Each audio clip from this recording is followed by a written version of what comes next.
asalaamaaleykum wa rahmatullah professeur maa ngi lay nuyu. suñu Pape maa ngi lay fay. ngi lay ziar bu baax di nuyu di ziar ñi ñuy siiwul ci chaîne bi sama xalaat TV.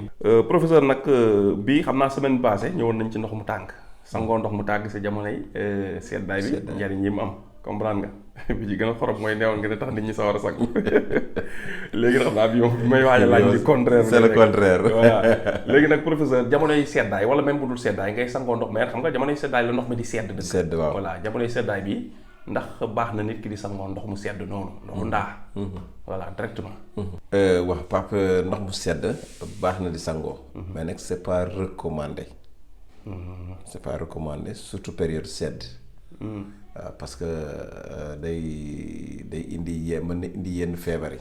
ndox mu sedd mën na indi yenn feebar yi mais baax na di sangoo su fekkente ni du jamonoy sedd. maanaam xam nga comprendre nga wala déet. maanaam bu dee jamonoy sedd. c'est pas recommandé. loolu li ci gën mooy nga dem tàngal ndox ni ñu la ndox noonu. wala nga sangoo ndox bu dee dafa sedd comme sas bi nii sax. tane nag li njëkk a génn day sedd day après nag dina am xaw a neex xaw a waa kay gis nga moo tax. mais bu fekkee ndox mu sedd guy nga dem tànk ko ci ndaal yi. boobu c'est pas recommandé.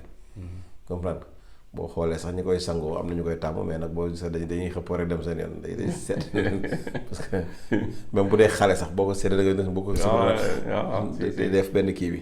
donc c'est pas recommandé kon ku mën a tàngal ndox moom moo gën. su fekkee nag ndox bu sedd parfois ci période tàngaay. bon baax na. d'accord période tàngaay.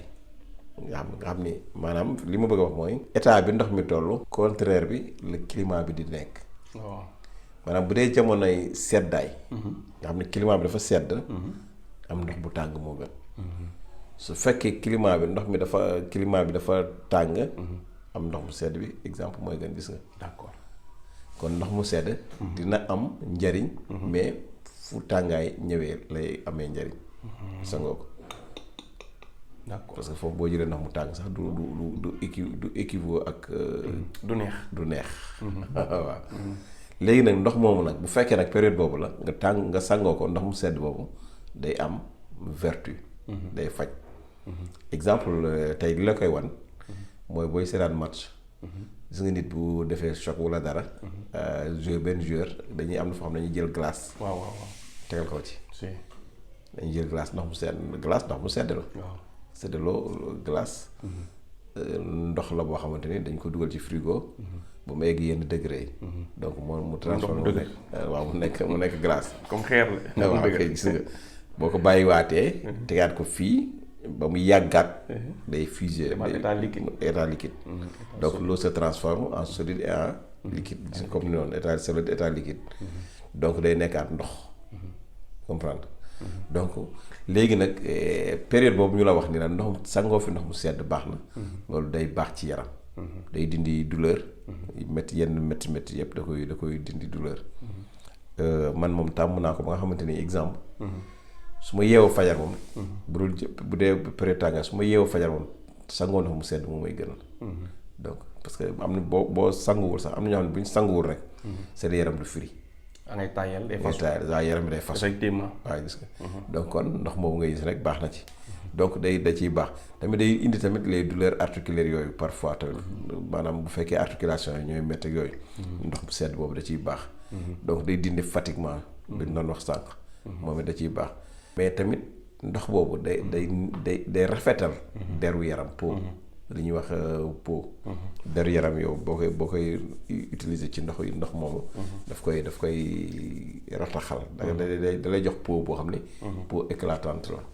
donc loolu ndox moom baax na donc da ngay gis ni kon ndox mu sedd. utiliser wu ko sang ko ci jamonoy tàngaay moom. lu baax la. lu mën a saafara doomu aadama. mais bu fekkee nag ndox mu sedd ci jamono seddaay loolu c'est pas recommandé dugaluñ ko kenn.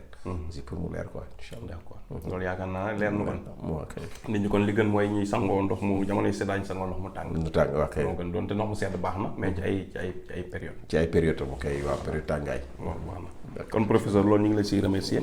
ci ndox mi sax boobu naa vidéo bi ñëw ci loolu la ñuy wax muy business. business waaw nit daal bu bëggoon def business. xelam dem ci ndox loolu la yenn recommandation nga ko si mën a conseiller. D'accord, parce que loolu dina ci am solo. parce que ndox tamit dafa nekk loo xam nit mënu koo ñàkk. mën na ñàkk ci àddina bi. médecine yaakaar naa da ngeen di wax naan 70% nit. ndox la voilà te loolu yaakaar naa yenn na maanaam. effectivement voilà kon ñu lay bàyyi nga tàggatoo ba vidéo bi ñëw incha allah. sëñ Pape maa ngi lay nuyu di la ziar di jox di daje beneen vidéo asalaamaaleykum wa rahmatulah wa barakaatu. aleykum asalaam wa rahmatullah.